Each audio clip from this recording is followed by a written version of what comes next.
Jordan Bardella humilie Gabriel Attal et surtout Manuel Bompard de la France Insoumise. On va donc se retrouver dans une société un peu à la cubaine. Pour remettre du contexte, les trois loulous étaient invités sur TF1 afin de réaliser un ultime débat avant le premier tour des législatives. Le Front Populaire, représenté par Manuel Bompard, gratte petit à petit des voix et se retrouve aujourd'hui au coude à coude avec le RN, aux alentours de 30%. Heureusement pour nous, Manuel Bompard s'est complètement chié dessus devant les deux titans du débat qui sont Gabriel Attal et Jordan Bardella et qui sont honnêtement largement au-dessus. Alors vous allez me dire comment savoir si un candidat LFI s'est raté au débat. Et ben en fait c'est très simple, il suffit d'aller sur le compte Twitter de Mélenchon et si jamais Mélenchon fait des tweets qui sont remplis de seum et de jalousie, c'est que le candidat s'est raté. Et ici, rien qu'ici, on récolte la moitié du sel français. On a par exemple Jordan Bardella qui va lui rappeler que l'augmentation du SMIC à 1600 €, qui peut paraître sur le papier être une bonne idée, va en fait tout simplement provoquer un chômage important. Or, 90% des patrons de ce pays sont des patrons de petites et moyennes entreprises. Ce sont des artisans, ce sont des commerçants. Beaucoup ne pourront pas la supporter, ça va donc créer les conditions d'un chômage et d'une remontée du chômage.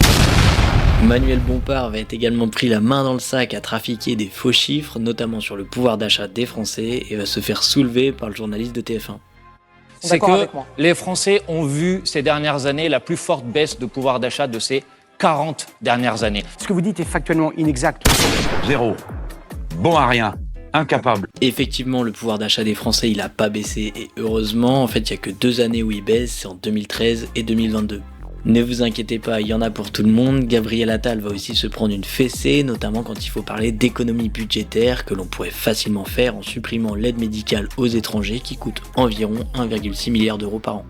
Repasser l'âge de départ à 60 ans, forcément ça coûte de l'argent et forcément il faut le prendre quelque part. Ça coûte 1 milliard 600 millions d'euros. Non, ça coûte pas 1 milliard 600 millions d'euros. C'est le montant de la gratuité des soins qu'on offre aux étrangers en situation irrégulière. Donc,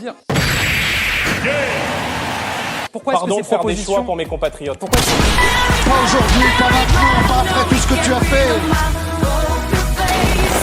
Le plus drôle dans cette histoire, ça reste quand même la tête de Louis Boyard qui se décompose en direct parce qu'il sait qu'il a peu de chances d'être élu et donc il va probablement finir au chômage.